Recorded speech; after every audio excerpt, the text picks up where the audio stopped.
Good afternoon, folks. Welcome to the ECMC staff stakeholder presentation on our proposed cumulative impact rules. I'll give it a moment for members of the public to come on in, and then we'll get started.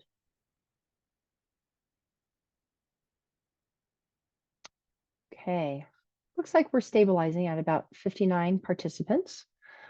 So again, good afternoon, everyone. My name is Mimi Larson. I'm the Deputy Director for Policy and Administration at ECMC. I'm joined today with Sabrina Trask, who is our Manager for Cumulative Impacts and Regulatory Affairs. We're going to walk through the draft rules that staff noticed with the Secretary of State on February 8th for cumulative impacts. So the presentation that you'll see today is going to give you an overview of what those rules provide, and will also provide information on changes that have occurred. You may be familiar with the straw dog rules that were released by staff in early January, and those rules were made public. We received feedback from members of the public and also from our commissioners on those rules.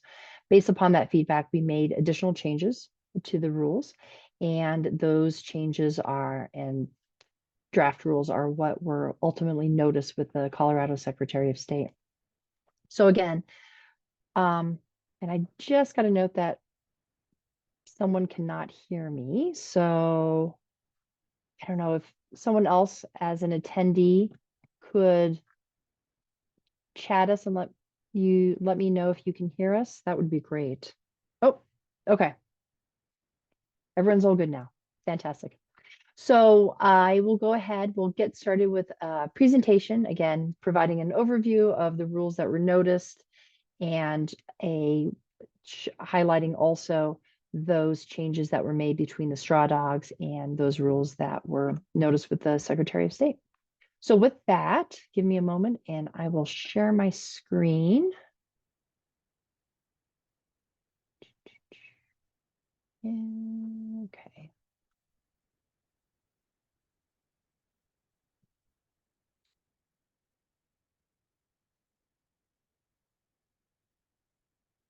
All right, super. Hopefully you're now able to see that. So again, February 14th, happy Valentine's Day, everyone. And I'll get started. So why are we here today? We had a bill, Senate Bill 19181, that was passed in 2019 that provided an overhaul of the then Colorado Oil and Gas Conservation Commission's mission and regulatory an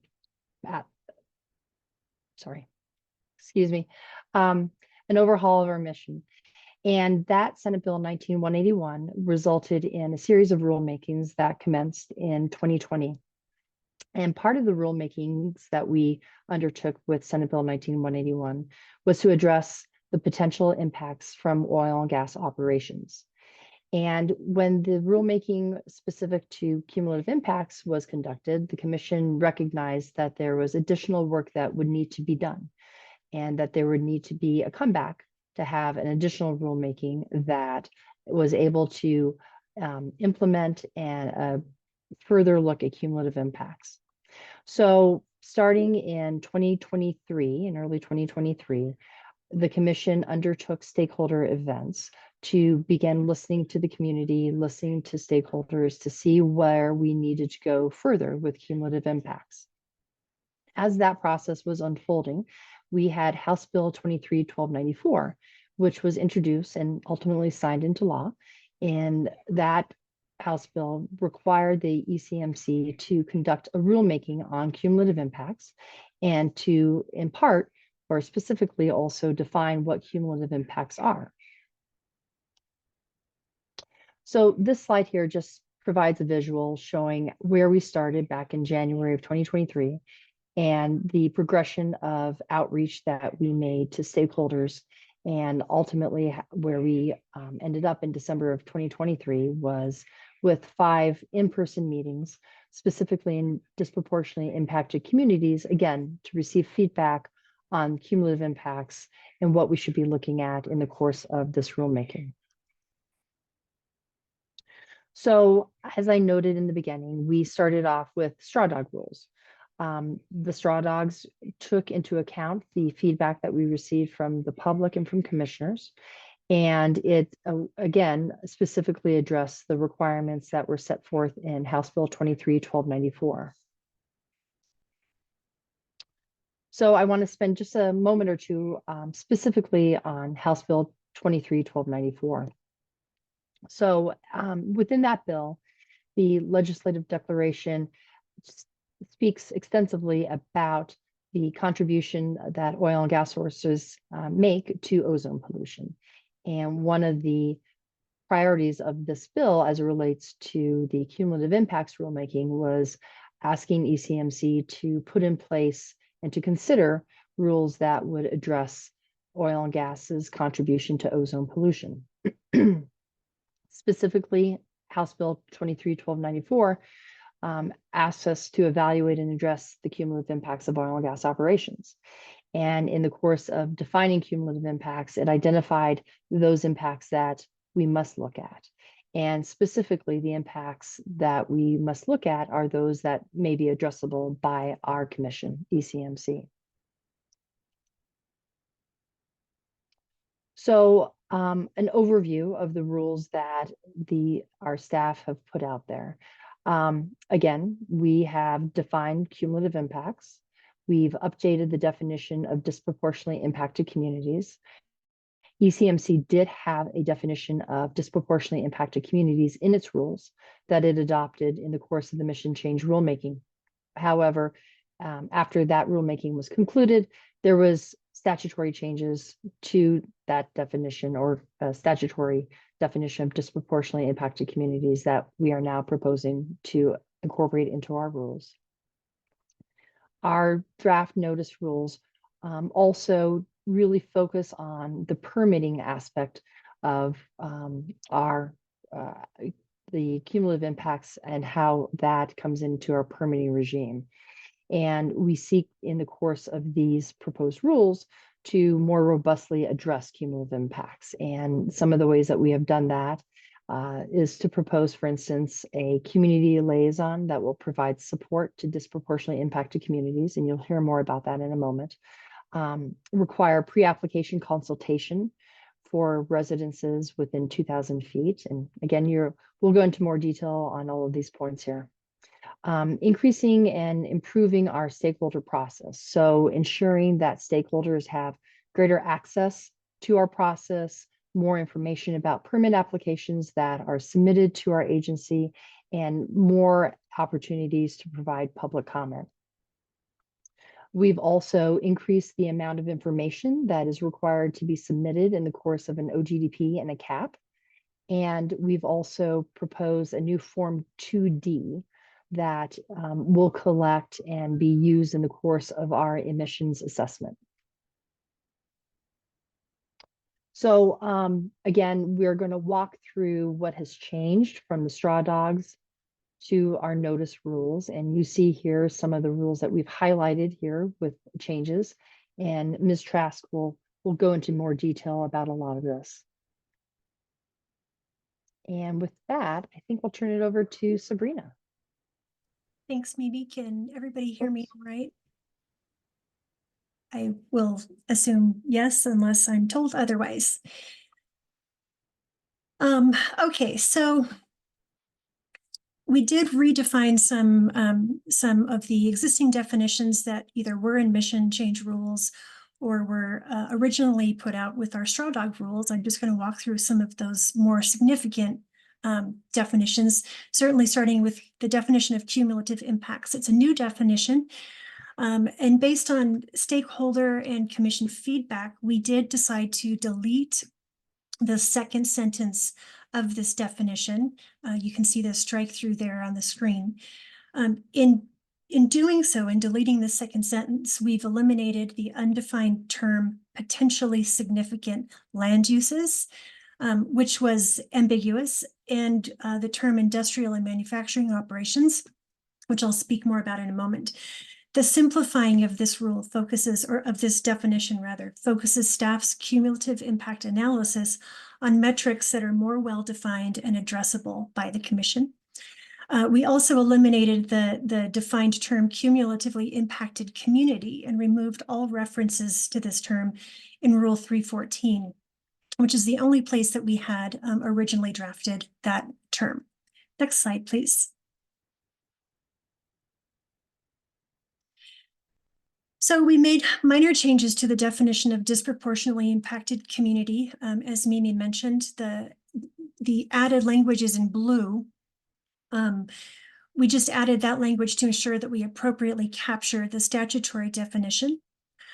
We also deleted the defined term industrial and manufacturing operations, but we took that language and added it into the definition of industrial facility as a way to build out some examples of operations that could fall under the term defined term industrial facility. Next slide, please. So the community liaison, this is a new rule 224. The concept of community liaison was initially introduced in the Straw Dog rules, again, based on feedback from stakeholders and a review of recommendations from CDPHE's Environmental Justice Action Task Force. We decided to add some clarity regarding the liaison's authority and expanded the liaison's qualifications and duties. So the person in this role will be an ECMC staff member qualified to do environmental justice work, and they will have lived experience as a disproportionately impacted community member, either current or former. The duties of this position were also clarified to provide advocacy and support to community members in a non-legal capacity. This person will also have flexibility to attend consultations and other meetings voluntarily or as they deem their attendance would be helpful, as well as per rule requirement. Next slide, please. So in the Straw Dog, we proposed a new rule 301G. This is basically moving the pre-application consultation from an informal process that ECMC is already doing to a formal process, and it's going to be required on every OGDP application. This pre-application consultation will include local governments, CPW, CDPHE, and residents within 2,000 feet of a proposed location. If those residents or RBUs are within 2,000 feet, are also in a DI community, then the ECMC community liaison will also participate in that pre-application consultation. Next slide, please. Some additional clarifications or revisions from the Straw Dog. The mandatory consultation was originally proposed. In our notice draft, though, we are proposing some updates here for clarification on roles, responsibilities, and rights. The intent is for this pre-application consultation to include local and state and federal agencies when they have land use authority over the proposed surface location. We also specifically included state agencies in our notice draft in order to capture the land use authority of the state land board, for example. Staff also expanded consultation topics to include lesser impact area exemption requests in order for local governments to have a heads up that an operator may plan to seek an exemption from some of the information required on the Form 2A when they file their OGDP. Another topic for consultation that was added into the notice rules is whether or not the location is new or existing. We've made some additional clarifications in Rule 311 regarding the status of filing a permit application for a new location versus a refile or amended location, and I'll go into a little more detail about that shortly. Local governments and residents within 2,000 feet of the proposed location may also waive their right to participate in the consultation.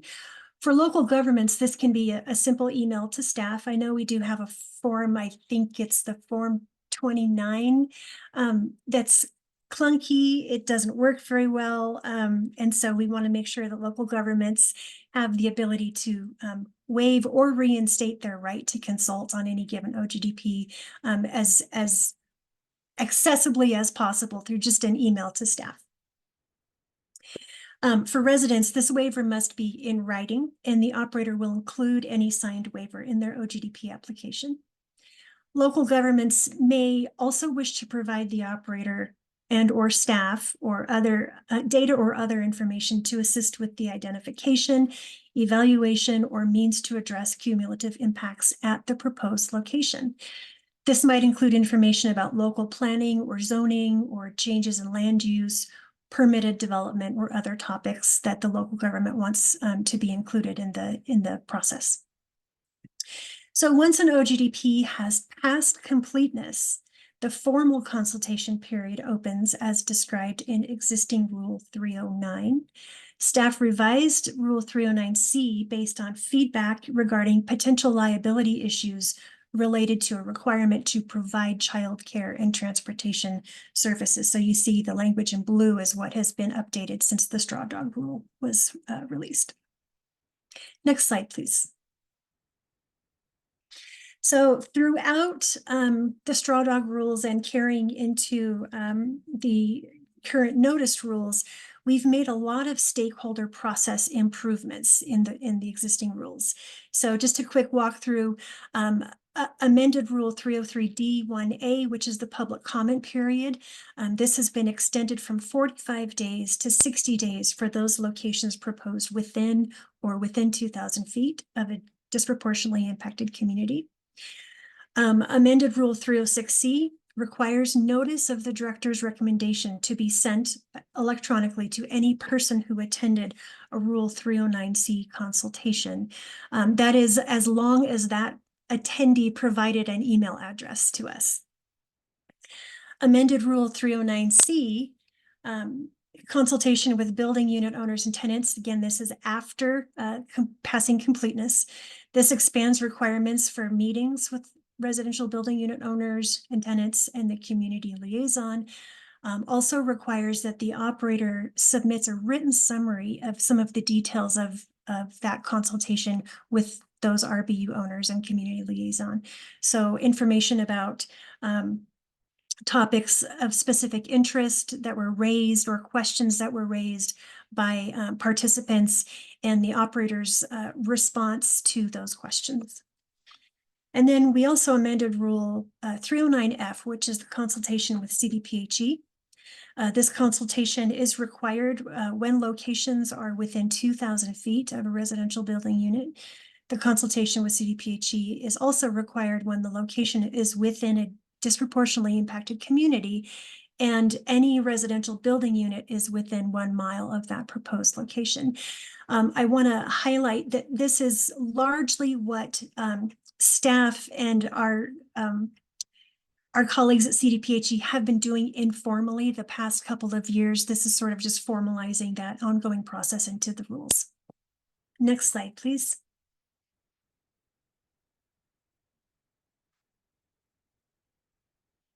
So a new form. Some of you that I spoke to during stakeholdering described to me that you had a preference for a new form rather than continuing to bulk up the Form 4 sundry notice. So we are happy to announce that we do indeed intend to create a new form. This will be the Form 2D Emissions Intensity Assessment. I'll talk a little bit more about it further down in this presentation where it relates to Rule 904. But it is first introduced in Rule 303A5E. We do plan to build, beta test, and release this form for use by June 30th. And I would be happy to have any stakeholders' input on what this form should look like from a practical standpoint. So this will be a multi-use form to specifically assess operators' alignment with APCD's Reg 7. So it's going to be required as part of every OGDP application. So you'll have the Form 2A for the location, 2B for cumulative impacts data, 2C for the OGDP certification, and now 2D for emissions intensity assessment. For every OGDP, statewide, year-round, this form will include the operator's demonstration of their greenhouse gas intensity target. For OGDPs that are proposing operations in the non-attainment area, May 1st through September 30th, the Form 2D will include the operator's demonstration of their NOx intensity target. So for OGDPs that are outside the non-attainment area, you don't have to include NOx. This form will also be used for NOx intensity assessments for operations that are proposed in the non-attainment area between May 1st and September 30th that are either not associated with an OGDP, and I'll get to that on a later slide, or as operations aren't conducted in the ozone season or the year intended and need to be rolled over into a following year. And again, I'll talk more about that in a later slide. And then this form will also be used for the annual greenhouse gas assessment. Next slide, please. So the cumulative impacts plan came into existence during mission change rulemaking. It is submitted on every Form 2A as part of the OGDP application. This has not changed with this rulemaking. What has changed is the scope and the depth and the quality of the information found in the plan going forward. The Cumulative Impacts Plan is a companion to the Form 2B, which again is the Cumulative Impacts Data Identification Form, also required in every OGDP. Where the Form 2B is meant to provide quantitative and qualitative estimates of impacts associated with the proposed OGDP, the CI plan is meant to provide a robust narrative describing how the operator identified both the impacts and the receptors, how they evaluated those impacts and those receptors, and how they intend to address cumulative impacts related to their proposed operations.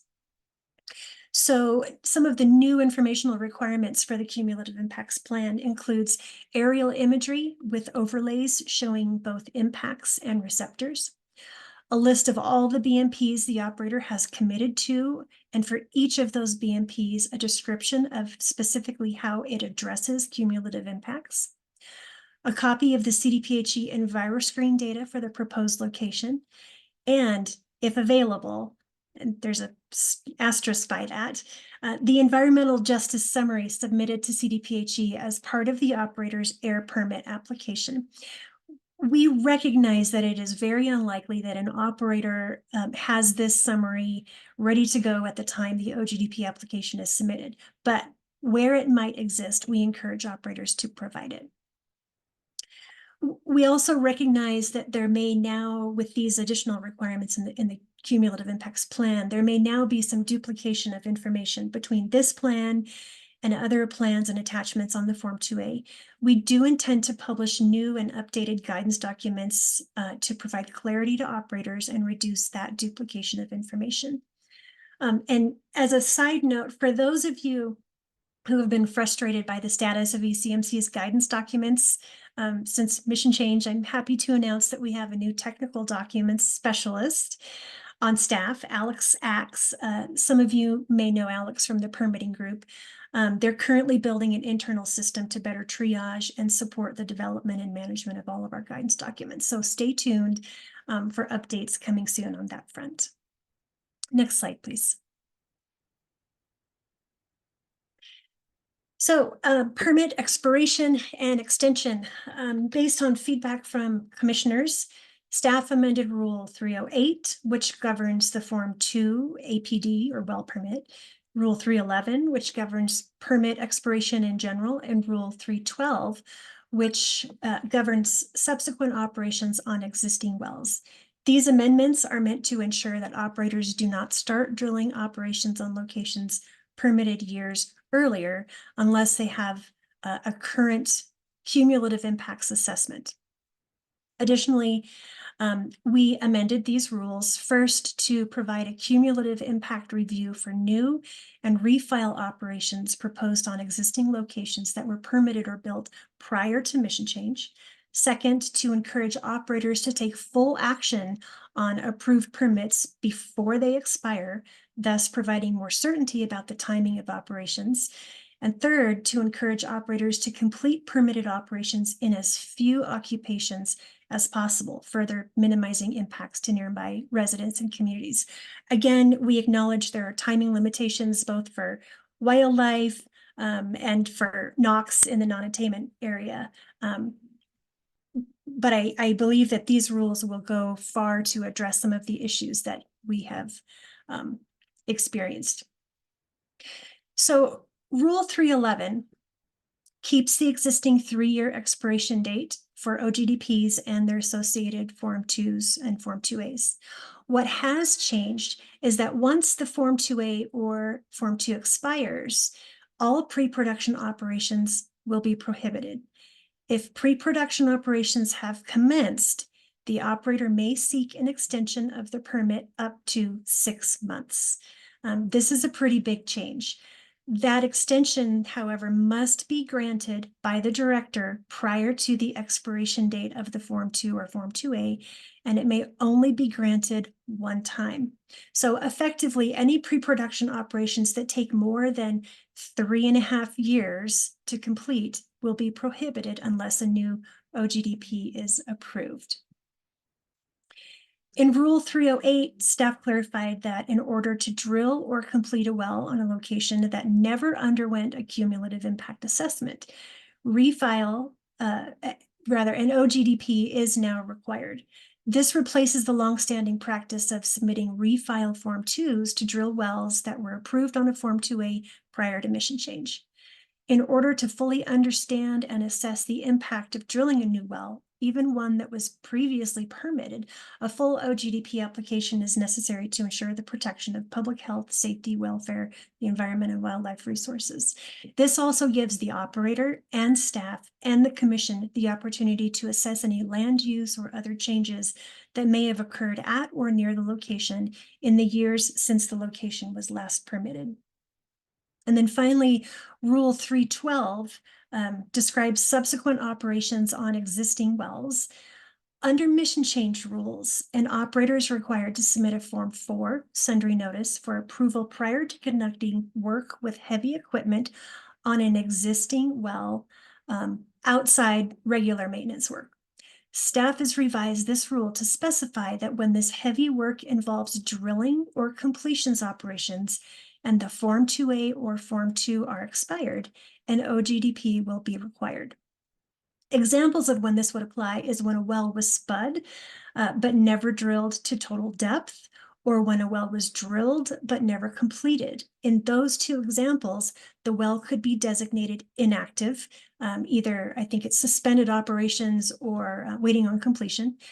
This inactive well designation may have consequences related to the operator's financial assurance. So this rule is another way to give operators clear options for delayed activity on existing wells. Next slide, please.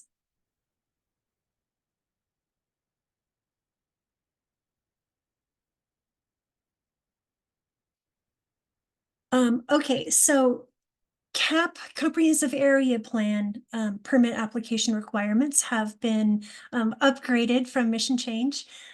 Rule 314D now again requires the pre-application consultation, same thing as for the OGDP. We were already doing it, it's just formalized in rules now. Amended Rule 314B3, the cumulative impact evaluation. One of the rights conveyed to an applicant by the approval of a CAP under mission change was that a Form 2B was no longer required to be submitted with each subsequent OGDP application subject to an approved CAP. We've changed this basically because the Form 2B is currently the only mechanism that we have to get cumulative impacts data into CIDR. So we want to make sure to honor the gathering of that data for each OGDP that is approved subject to a CAP. amended Rule 314E10 then, evaluating addressing cumulative impacts. This is where we've added in the requirements for NOx and greenhouse gas intensity target information. Again, that will be done both at the CAP level and then also at the individual subsequent OGDP level after the CAP is approved. And then we amended Rule 314E for disproportionately impacted community information. This is going to require description of locations and access roads, flow lines, and utility corridors that are within or within 2,000 feet of a disproportionately impacted community. This also will require a description of existing known environmental impacts. Next slide, please. So a couple of additional changes from the straw dog rules to the notice rules. We did remove the term cumulatively impacted community. As we mentioned earlier, we've removed that as a defined term from the 100 series definitions. I want to flag that in our deletion of the term cumulatively impacted community from Rule 314E3J, we inadvertently deleted that whole subpart, that whole rule. So staff absolutely intends to add Rule 314E3J back in with no revisions, exactly as it was originally adopted in the mission change rulemaking. That was a minor oversight given the amount of changes that we were trying to push through in a week's worth of time. I'm pretty pleased that we only had a couple of these little errors. So just flagging for everybody, Rule 314E3J will come back into the rules as it was originally adopted during mission change. And then again, requiring additional information regarding impacts to disproportionately impacted communities. And then one other revision is that the same language that we made for OGDPs in the 300 series, that the operator will facilitate coordination of childcare and transportation rather than provide those services. Next slide, please. So NOx intensity, I am going to try to get through this fairly quickly. I think we've had a lot of good conversations with stakeholders, and I don't want to just sort of be regurgitating all of the stuff we've talked about already. But OGDPs submitted for operations proposed in the non-attainment area during ozone season, which is May 1st through September 30th, will now require the NOx intensity information. This will come about through the Form 2D with every OGDP application that is proposing operations in the non-attainment area between that May 1st and September 30th period. So what this demonstration will look like is it will be sort of three-pronged: a description of the operator's current compliance status, or how they are meeting their NOx intensity target, then a description of their projected amount of NOx emissions anticipated from those operations proposed in the OGDP, and then a description of how the operator will remain on track to meet and not exceed that NOx intensity target based on what they've proposed in their OGDP.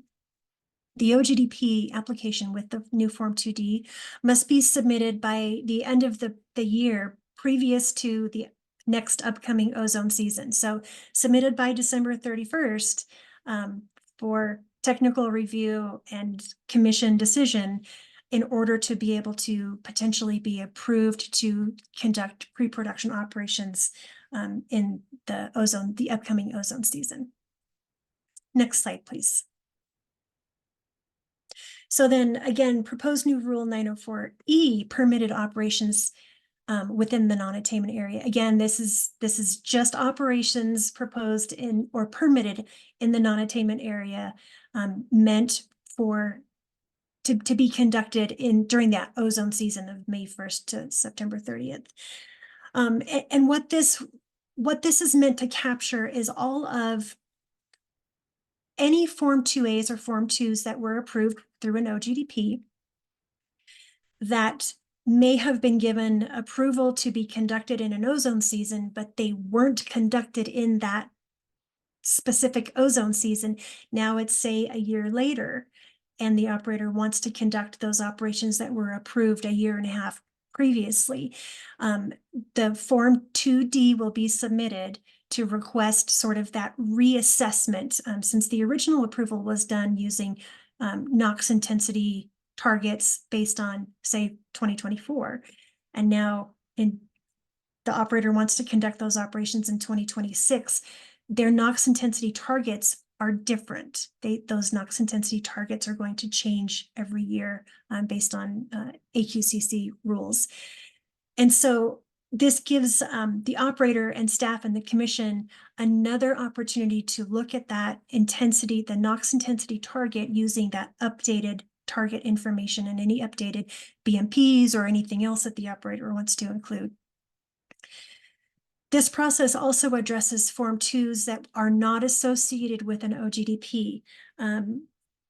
Under the new rules related to 311, 308, 312 regarding permit expiration, it's not likely that we would have a whole lot of new permits being approved that aren't subject to an OGDP, but we know there are a lot of permits, Form 2s, refile Form 2s, currently approved and currently valid, that still have 3 years or less of time for use on that Form 2.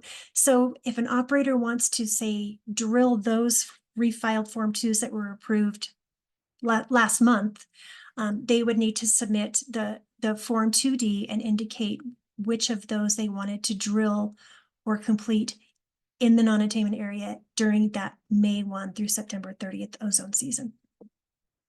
So this Form 2D will be submitted by February 15th, so that staff can review sort of the whole picture. Each operator will submit their Form 2D saying these are all of the operations that we want to conduct in this upcoming ozone season.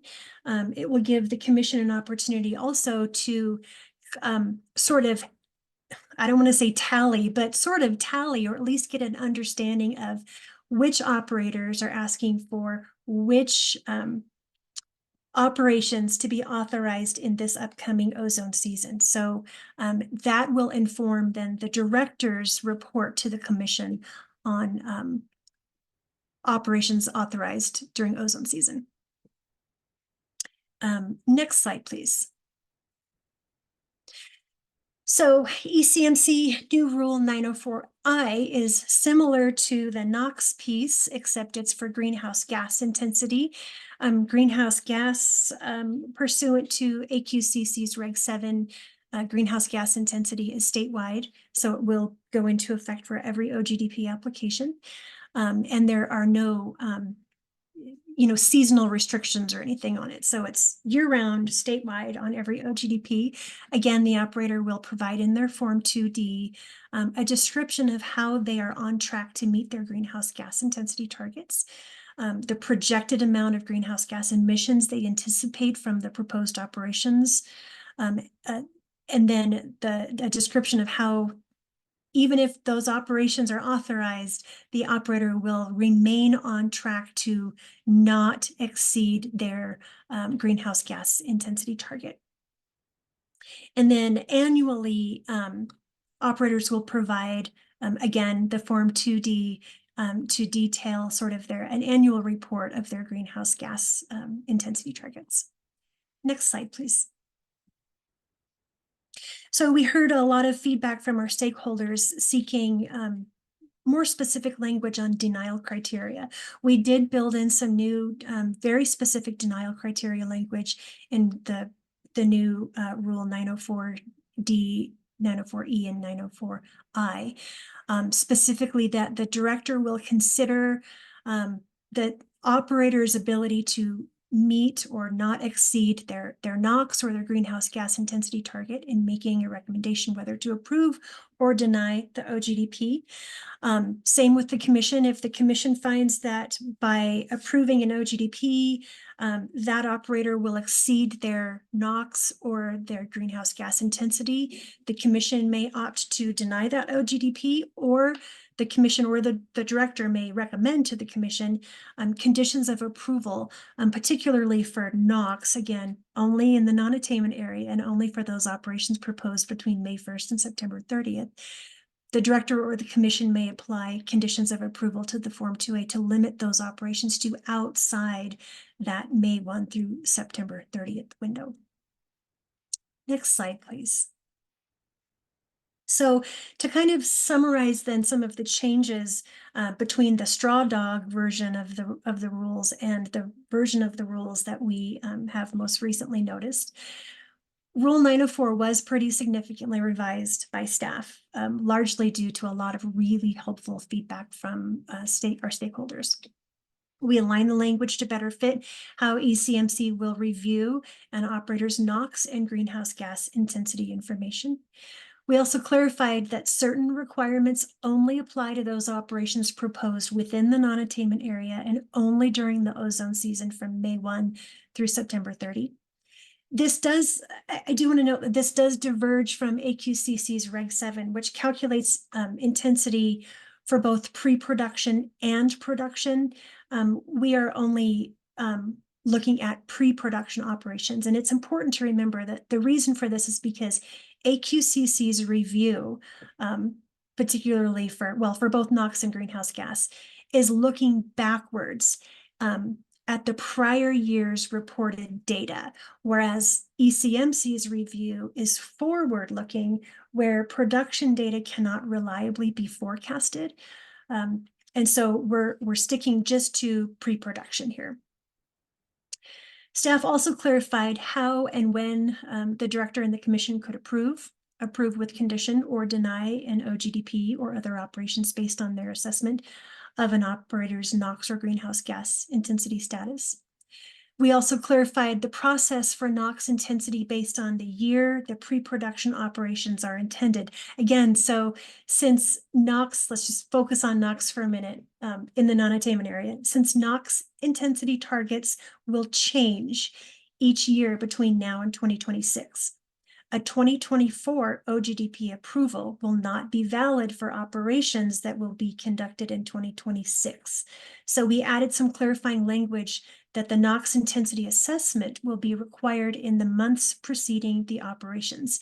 If those authorized operations are not conducted during that approved ozone season, the operator will need to return to ECMC with a new Form 2D for subsequent reassessment of the NOx intensity and reauthorization of approval to conduct those operations prior to the next ozone season.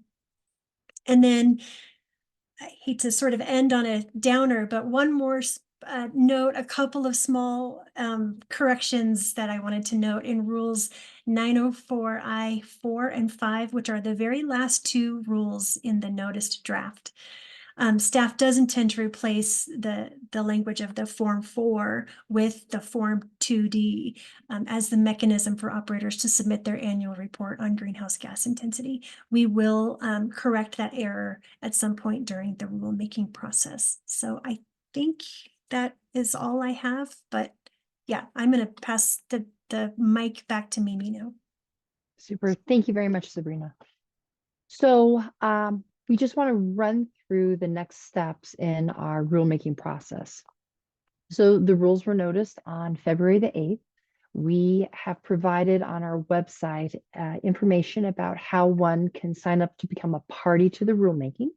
The request to become a party, that form is due by 5 o'clock on February the 21st. And to find that form and to also find public comment forms, if one does not wish to become a party, if they just wish to provide staff with feedback on the draft rules themselves, those forms are all available on our homepage, ECMC, and they're listed under news and notices.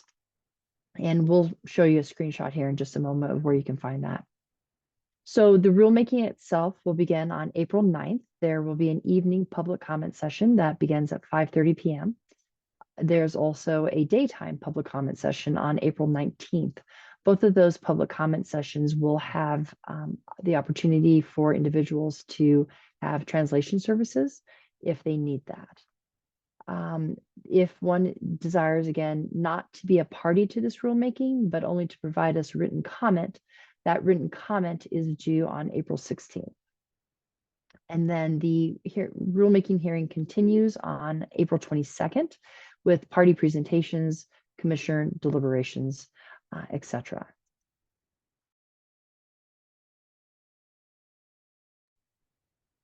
So again, the public comment form can be found under news and notices, just like it looks like here on this slide.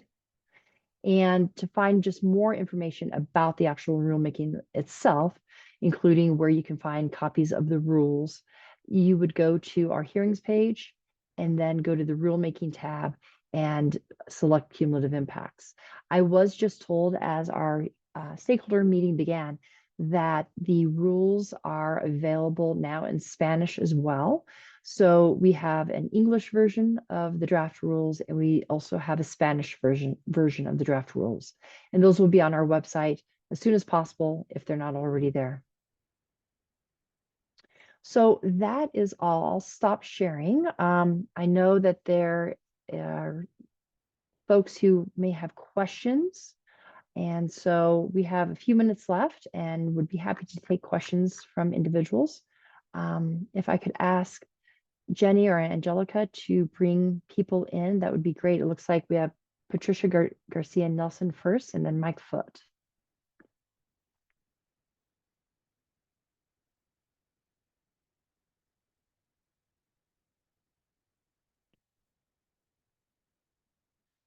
Ms. Nelson, we see you, and if you could unmute, feel free to please ask your question.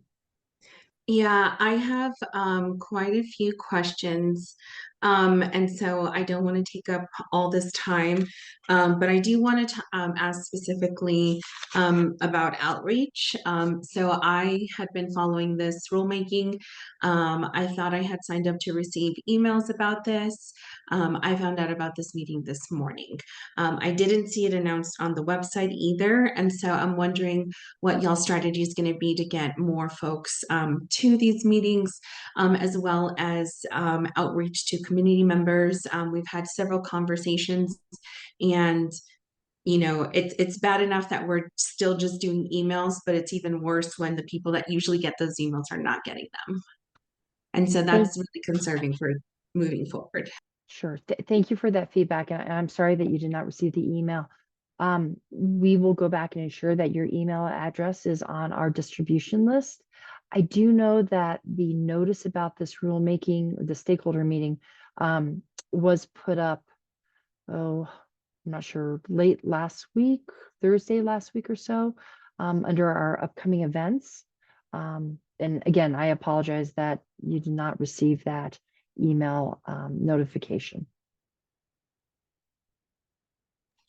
Is there also somewhere we can direct people? Is there like a form we can fill out and send to our members to sign up for the listserv as well? Sure. So on our website, and let me see if I can share my screen again. I believe I can. Yes. So on our screen, there we are. If you can see my cursor, on the right-hand side, we have starting up here, commission hearings, need help. And then under that, we have stay in the loop. And there is the opportunity there to click on that button and then request to be added to our email distribution list. And so that would be the best way for folks to sign up and ensure that they're getting our email announcements.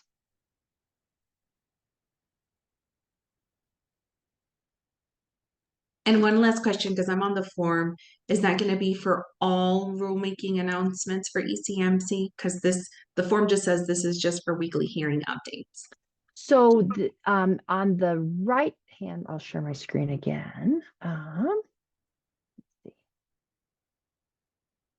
So on the left-hand side, oh, there we go. On the left-hand side, it does allow you to select for rulemaking updates. And then on the right-hand side of the screen, there is the option for weekly hearing updates.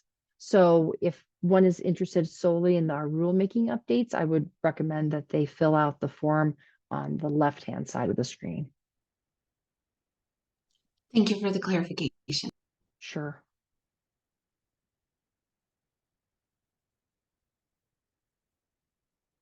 Okay, we'll move on to Mr. Foote. Give us a moment. We'll bring you in.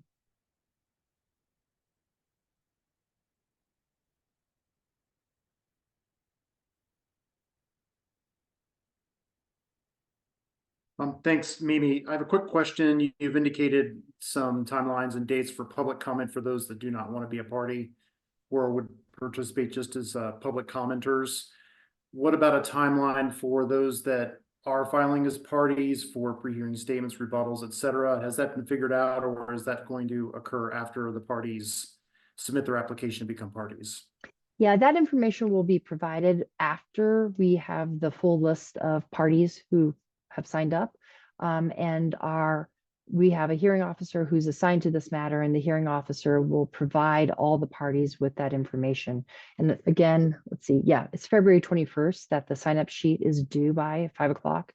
So on February 22nd, hearing officer will be emailing all the parties, seeing if there's the desire for a pre-hearing conference, but in that email also providing the parties with the timeline for pre-hearing statements, responses, pre-filed written testimony, and exhibits. All right, thank you. Sure.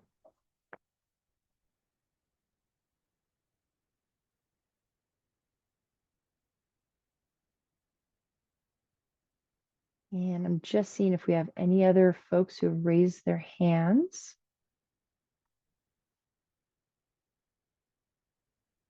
Oh. Ms. Nelson, we'll bring you back in. Oh.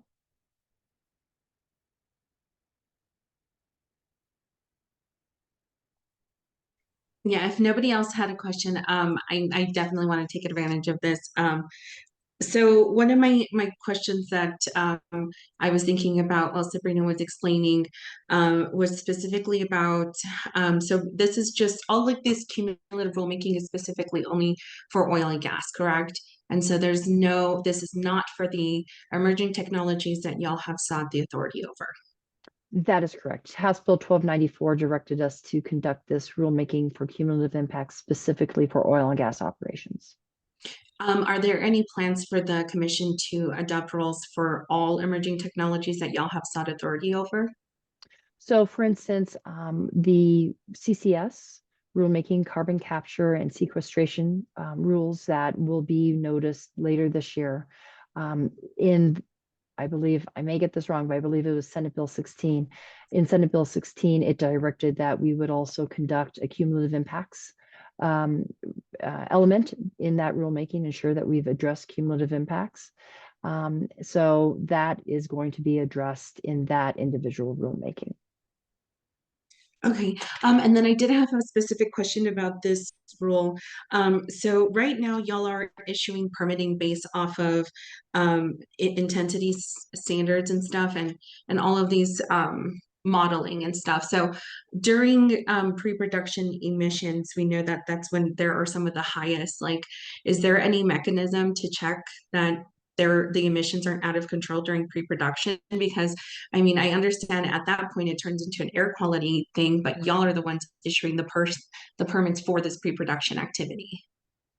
Thank you for that question. So our partners at CDPHE, specifically the Air Pollution Control Division, will issue permits for oil and gas operations. And in order for an operator to seek a permit with APCD, there needs to be an understanding and decision as to what their proposed operations will be, which is why the permitting process at our agency begins and then moves over to APCD to issue and review the air permit. specific for Correct, and that I location. understand that, but that's, from my understanding, that's after a well has been completed. And so y'all are issuing oil and gas permits, but I'm questioning, like, how are we checking the pre-production emissions? Yeah, again, thank you for that question. So I would defer to APCD to address specifically how they look at pre-production emissions in the course of their review for their air permit. And it's also my understanding that no drilling of a well can begin until there is a permit that has been issued by the APCD. And I will say again that, you know, this rule, the proposed cumulative impacts rule here, seeks to and accomplishes ensuring that we are in line with APCD and specifically the NOx intensity target and the greenhouse gas intensity target that they have proposed. And so in the course of that rulemaking that was conducted at APCD last year, they looked at, you know, what are the NOx emissions that are anticipated to come during pre-production and production.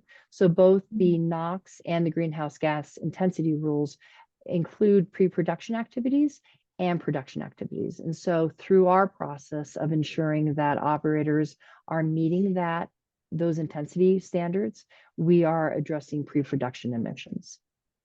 Awesome, thank you, Mimi. And one last question.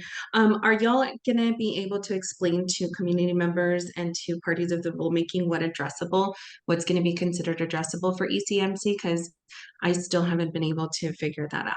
And I'd really like some, you know, we'd like to see it in writing. Yes, yes, we will be addressing that. Yes.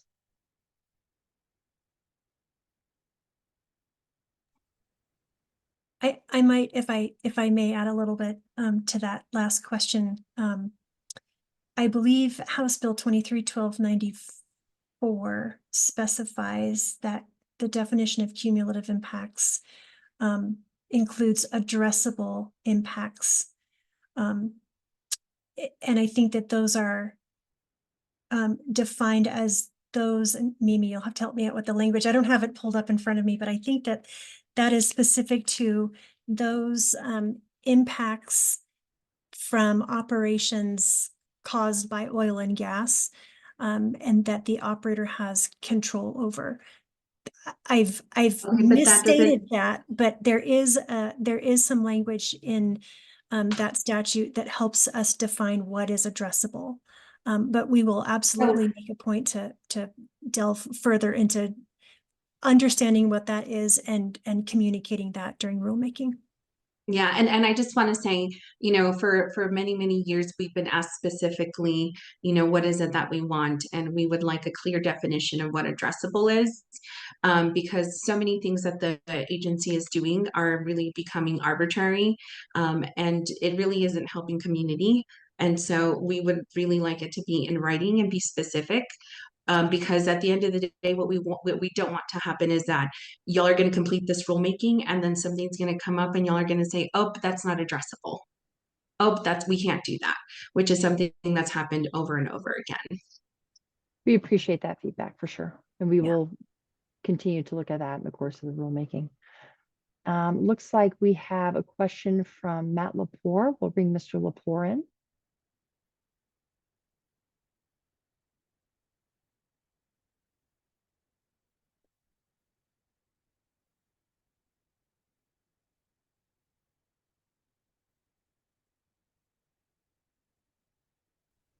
Good afternoon. Can you hear me?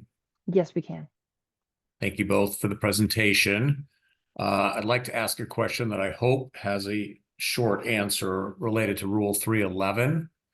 I want to make sure I understand Rule 311, the requirement to obtain an OGDP after your Form 2A has expired or your Form 2 has expired is a statewide requirement. Is that correct? That is correct. Okay. Would it apply to the recompletion of an existing well that was drilled and completed, I'll just say more than 3 years ago, on the assumption that the Form 2 and the Form 2A have both expired? Yes, it would apply. Okay. That's all I wanted to know for now. Thank you for the questions. Thank you. Next up, it looks like it's Jim Martin. We'll bring Mr. Martin in.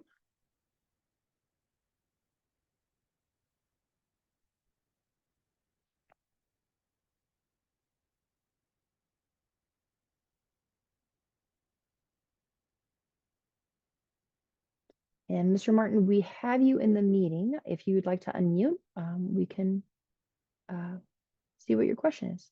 There we go. Thank you. Now can you hear me? Yes, we can. Thank you again for this stakeholder presentation. It was helpful.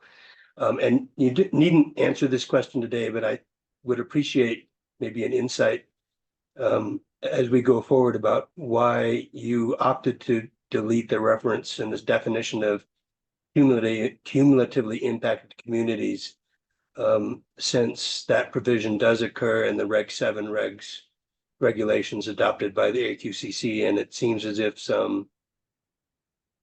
there ought to be a parallel between the two agencies' approach to the intensity targets, especially the NOx intensity target. So again, you don't have to answer me today, but would love to have a conversation going forward about how that happened and why.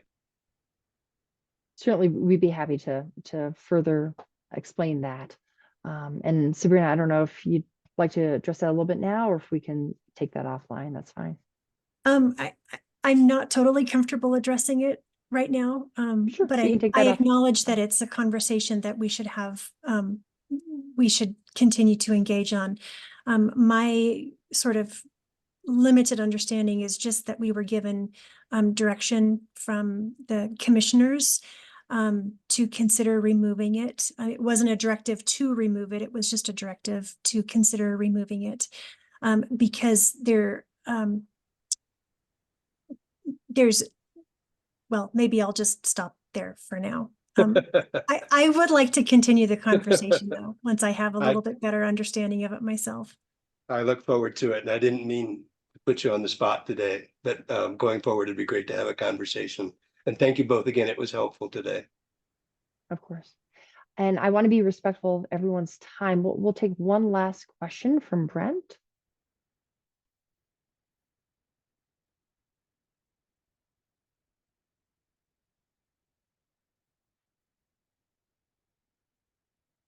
All right, can you hear me?